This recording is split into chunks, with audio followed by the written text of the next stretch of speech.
여러분 평안하십니까? 내일 모레 6월 25일은 한국전쟁 74주년이 되는 기념일이 되겠습니다. 오늘은 그래서 그 날을 앞에 두고 있는 주일이기 때문에 전쟁 기념주일인 셈입니다. 먼저 그래서 전쟁 이야기를 잠깐 해보도록 하겠습니다. 6월 들어와서 TV에서 전쟁 기록 영상들이 방영됩니다.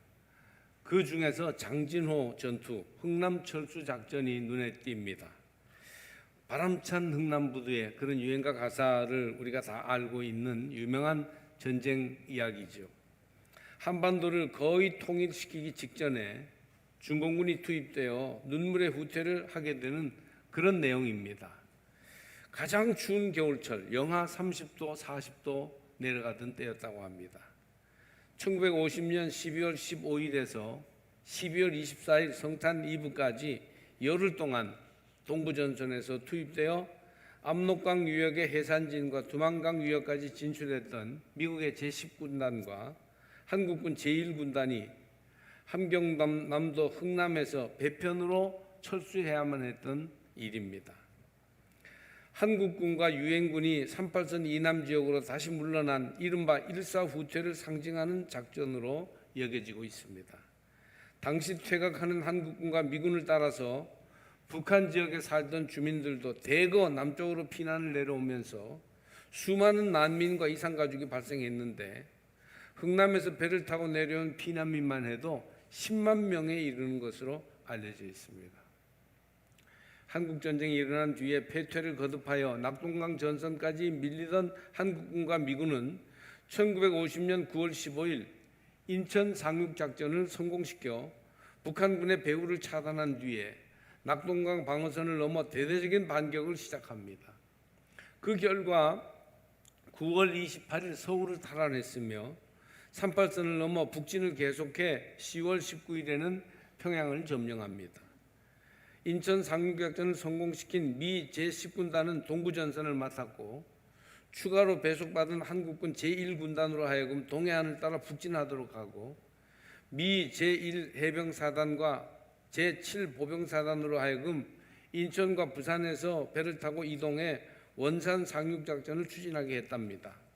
하지만 10월 29일이 되어서야 원산에 상륙한 미군은 압록강 유역인 해산진과 두만강 근처까지 진출했습니다. 그리고 미국 제1해병사단은 북한의 임시 수도인 강계를 공격하기 위해 개막원의 장진호 방면으로 진격했습니다. 하지만 북한의 지원 요청을 받은 중국 공산당 정부가 병력을 보내 한국전쟁에 개입하면서 전황은 급격히 바뀝니다. 1950년 10월 19일 26만 명의 병력을 1차로 압록강 너머로 파병한 중국은 10월 25일 중국인민지원군을 창설해 북한군과 연합사령부를 구성했으며 그날부터 전투에 참전합니다. 두만강, 압록강을 넘어온 중공군은 인해 전술을 쓰면서 자기 편 시체를 넘어서 장진호로 밀려 내려오니 한국군과 미군은 당할 수가 없어 후퇴 작전을 씁니다. 결국 흥남 부두까지 내려와서 10만의 북한 주민이 배로 피난하기에 이릅니다. 그 유명한 대전 성심당 튀김 도너츠 빵집 주인도 그때 배 타고 피난했던 사람 중에 하나라고 합니다. 얼마나 처절하고 헐벗은 사람들이 불쌍했는지 흑백 기록 영화를 보면서도 울지 않는 사람이 없을 정도입니다. 여러분, 전쟁 얘기를 조금 더 하는 것을 용서하십시오. 그때는 우리는 그때보다 더욱 위험하고 무서운 지금의 세계 전쟁을 걱정하지 않을 수 없습니다. 가자지구 팔레스틴 이스라엘 전쟁은 좀처럼 끝날 기미가 없는 끝판왕 전쟁입니다. 가자지구 전쟁은 팔레스틴의 무장단체인 하마스가 이스라엘 사람들을 납치하고 죽이면서 생긴 전쟁이어서 이스라엘은 하마스를 다시 활동하지 못하도록 완전히 괴멸시키려고 하는 것으로 보입니다. 그런데 의도와는 달리 전쟁이 끝날 기미를 보이지 않고 이웃 레바논의 더 무서운 무장단체인 헤즈볼라까지 개입될지 모릅니다. 이 목숨을 건 전쟁에 온 세상이 걱정합니다. 우크라이나 전쟁은 엊그제 북한과 러시아가 동맹을 맺음으로 더욱 우리나라도 외면하기 어려운 상황으로 흘러가는 듯하여 염려됩니다. 러시아가 물러가야 하는데 어디까지 영토가 정해질까요? 나토의 세력 확장과 깨어진 바르샤바 진영, 그리고 러시아와 대치하는 미국과 유럽의 개입은 어떻게 될까요?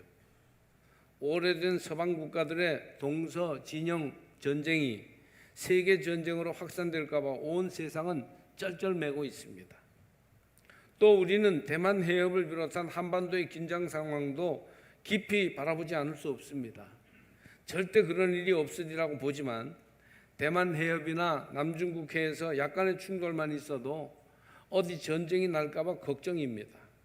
우리나라까지 거기에 연관이 있으면 큰일이 아닐 수 없습니다. 세상이 전쟁터이고 인생이 전쟁입니다. 오늘 읽은 성경에 나오는 전쟁은 이스라엘과 블레셋의 전쟁이에요. 예루살렘 서쪽 25km 소고와 아세가라는 지역에 원래 유다와 베냐민의 땅이고 블레셋 지역이 되었던 그곳에서 전투가 벌어집니다. 이 국지전은 블레셋의 골리앗이라는 엄청난 장수가 나타나서 전쟁을 이끌면서 이스라엘이 절대적으로 불리한 전투였는데 여호와가 전쟁에 개입하면서 완전히 반전됩니다. 대승을 거둔 것이죠. 오늘 말씀의 전쟁 이야기는 몇 가지 교훈을 우리에게 줍니다. 전쟁이 그치고 평화가 이루어지기를 바라면서 성서 말씀을 들어보시기 바랍니다. 첫째로, 전쟁은 승패가 있어요. 전쟁에서 이기면 이기는 쪽이 땅을 얻고 전리품을 얻어 세력을 키웁니다. 그러나 지는 쪽은 나라를 잃고 노예가 되거나 가정이 깨지고 많은 사람의 목숨을 잃는 비참한 처지에 빠집니다. 그리고 이기는 쪽은 괜찮으냐? 이기는 쪽도 많은 군인들이 죽고 부상을 당하여 전쟁 이후로 이기는 편이나 진 편이나 말할 수 없는 고통을 당하게 됩니다. 그러니 가장 뛰어난 승리보다 전쟁 없는 평화가 나와요. 부끄러운 평화가 자랑스러운 승리보다 사실은 나은 것이에요. 전쟁은 어떤 것으로도 정당화될 수 없습니다. 우리는 외교, 정치, 종교 할 수 있는 모든 것을 이용해서 전쟁 없는 평화를 얻도록 기도하고 노력해야 합니다. 여러분, 성도는 하나님으로부터 이 땅 위에 평화를 이루는 일꾼이 되도록 부름받았음을 명심해야 할 것입니다. 윤흥길 소설가의 소설 낫이라는 소설이 있어요. 전쟁 후에 이념 갈등으로 싸우다가 원수가 된 가해자와 피해자의 후손들이 가진 보복심이 얼마나 무서운지에 대한 이야기입니다. 30대 회사원이 어머니의 유언을 따라 아버지 산소에 벌초하러 고향을 찾아왔어요. 그의 이름은 귀수였습니다. 그가 고향을 찾은 때는 가뭄이 한창인 여름인데 이제 벌초를 하려니까 낫을 사려고 고향 마을 입구의 철물점에 들렀을 때 그를 유심히 바라보던 주인이 그가 바로 배낙철의 아들이라는 것을 알아챕니다. 귀수는 난 배씨 아닌데요, 난 엄씨예요, 엄귀수예요 라고 말하면서 부정했어요. 그러나 사실은 철물점 주인의 말이 맞은 것이었어요. 귀수 어머니는 귀수를 임신하였을 때 그 마을의 이념 갈등이 얼마나 컸던지 도망쳐 나와서 엄씨 성을 가진 사람과 재혼하여 귀수를 낳았던 것입니다. 원래는 백귀수인데 그래서 엄귀수가 된 것이에요. 배낙철은 6.25를 전후로 좌익에 가담했다가 전쟁의 와중에서 낫을 휘둘러 마을 사람들을 무차별하게 살해했던 사람이었습니다. 그 마을에서는 배낙철을 배낙철이라고 부를 정도로 낫으로 그 배낙철은 못된 짓을 했던 것이에요. 마을 사람들은 배낙철의 아들이 왔다는 소식을 듣고 보복하겠다고 낫을 들고 몰려옵니다. 그때 교회의 장로이며 마을의 유지인 최교장이 사람들을 마을 회관에 모이게 하고 귀수와 그들 사이를 중재하기 시작합니다. 그 마을은 좌우익 충돌로 엄청난 피해를 입었어요. 대지주였던 최 장로의 아버지도 많은 고초를 겪었습니다. 최 장로의 두 남동생은 살해되었고 그것을 목격한 어머니는 충격을 받아 자살했어요. 그러니 최 장로야말로 가장 큰 피해자라고도 볼 수 있지요. 최 장로는 이런 비극이 다시는 일어나서는 안 된다고 생각하고 재산을 자선단체에 기부하고 바른 신앙생활을 위해 노력하면서 지금 살고 있는 겁니다. 최 장로는 마을 사람들 앞에서 배낙철을 낫으로 비유했어요. 그는 낫이 농사에 유용한 기구이면서 동시에 흉기가 될 수 있는 것처럼 배낙철도 사회가 그를 무서운 흉기가 되게 했다고 말하면서 우리 이제 다 원한을 풀자고 권유합니다. 흉기는 틀림없이 또 다른 흉기만 불러들일 뿐입니다. 그때 그 기억이 지긋지긋하지도 않습니까? 낫을 흉기로 휘두르는 것은 옛날 옛적에 벌써 다 없어졌어야 마땅한 관습입니다. 우리는 우리 마음속에 저마다 한 자루씩 품고 있는 그 잘 드는 낫을 이제부터는 처자식 땄듯이 거느릴 곡식 거두고 꼴배고 조상님네 산소 성묘하는 아름다운 용처에다만 사용해야 합니다. 우리 최 장로의 얘기였습니다.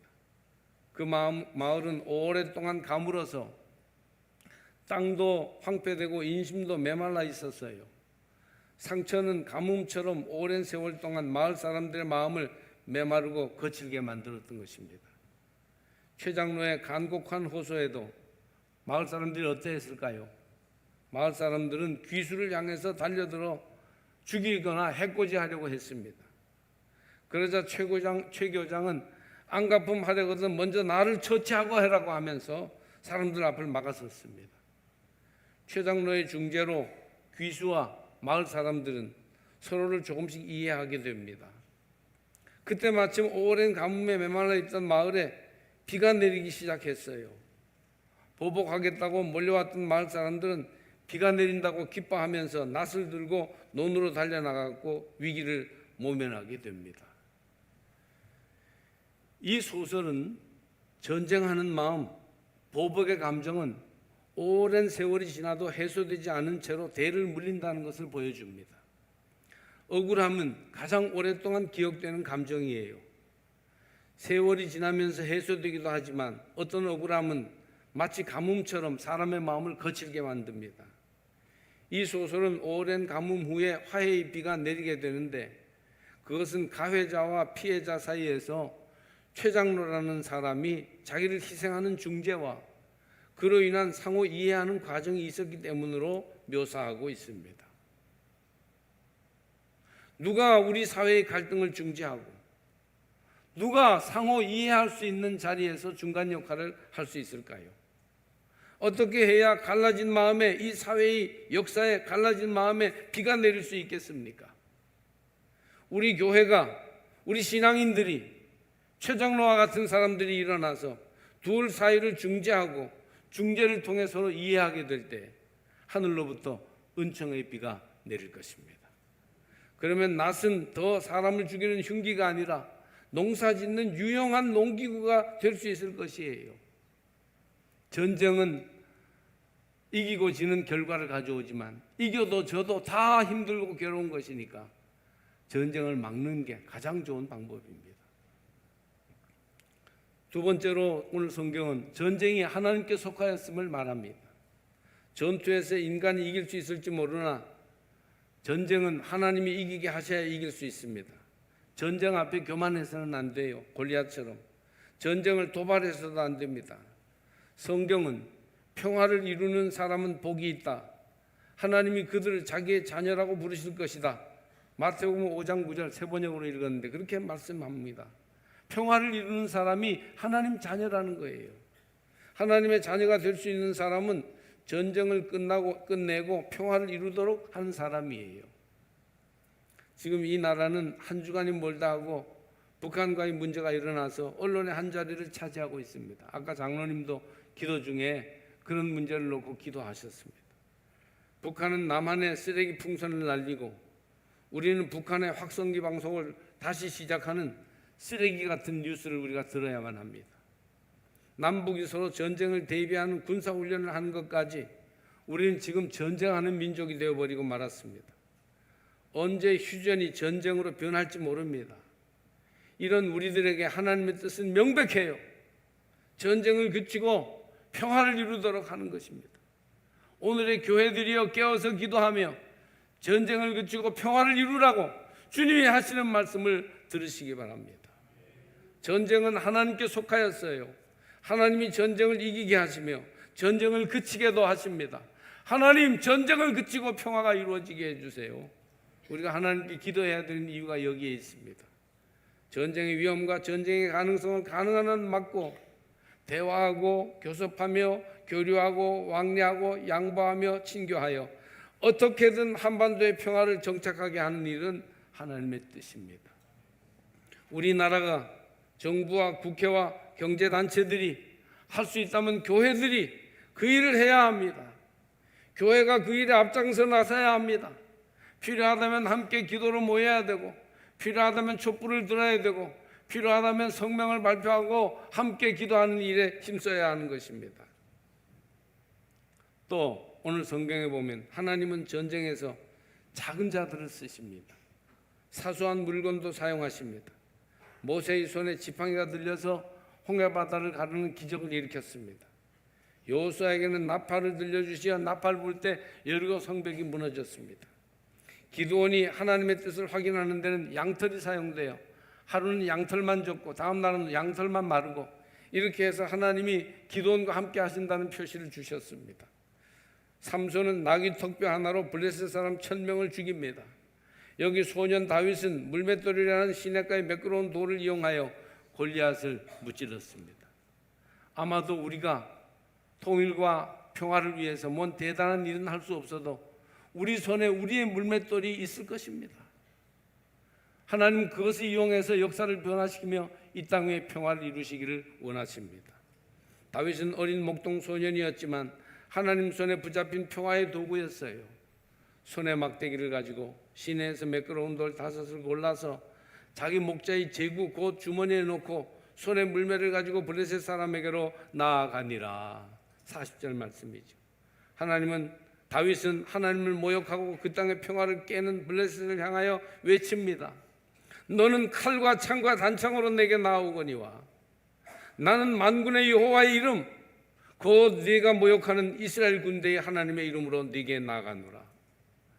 오늘 여호와께서 너를 내 손에 넘기시리니 내가 너를 쳐서 네 목을 베고 블레셋 군대의 시체를 오늘 공중의 새와 땅의 들짐승에게 주어 온 땅으로 이스라엘에 하나님이 계신 줄 알게 하겠고 또 여호와의 구원하심이 칼과 창에 있지 아니함을 이 무리에게 알게 하리라.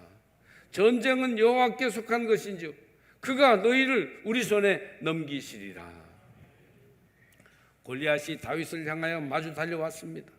다윗은 조금도 두려워하지 않고 손을 주머니에 넣어 돌을 가지고 물매로 돌려 던져서 블레셋 사람의 이마를 정통으로 쳤습니다. 그 돌이 이마에 박히니 그렇게 구척장신 장대한 장군이었던 골리앗도 땅에 엎드러지고 말았습니다. 다윗이 어마어마한 힘센 골리앗 장군과의 싸움에서 이긴 것입니다. 이것은 다윗이 혼자 이긴 것이 아니라 하나님이 다윗으로 하여금 이길 수 있게 하신 것입니다. 이것은 소고와 아세가 땅에 평화를 주시려는 하나님께서 다윗을 사용해서 전쟁에서 이기게 하신 것입니다.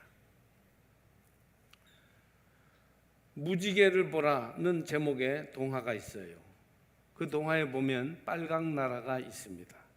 빨강나라 사람들은 빨간색이 세상에서 가장 아름다운 색이라고 말했습니다. 모든 것은 빨간색이었어요. 학교, 집, 옷, 자동차 모두 빨간색이었습니다. 맞은편에는 그런데 파랑나라가 있었어요. 파랑나라 사람들은 파란색의 색이 세상에서 가장 아름다운 색이라고 믿었어요. 동사무소, 비행기, 교회 모두 파란색이었습니다. 빨강나라 사람들은 파랑나라 사람들을 제일 미워했어요. 파랑나라 사람들도 빨강나라 사람들을 제일 미워합니다. 동화 얘기예요. 어느 날 밤 빨강나라 사람들이 파랑나라에 몰래 들어가서 모든 것을 빨갛게 칠해놨어요. 다음 날 화가 난 파랑나라 사람들은 빨강나라에 이번엔 쳐들어가서 모든 것을 파랗게 칠해놓습니다. 드디어 큰 전쟁이 일어났습니다. 빨강과 파랑의 싸움이에요. 어른들도 아이들도 무기를 들고 싸우러 나왔습니다. 많은 사람이 죽고 다쳤습니다. 그들은 매일매일 싸웠어요. 파랑나라로 다 만들기 위해서, 빨강나라로 다 만들기 위해서.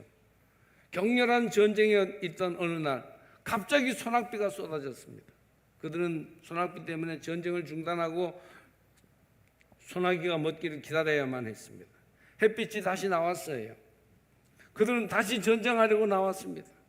그런데 갑자기 빨강 나라의 한 소년이 큰 소리로 외칩니다.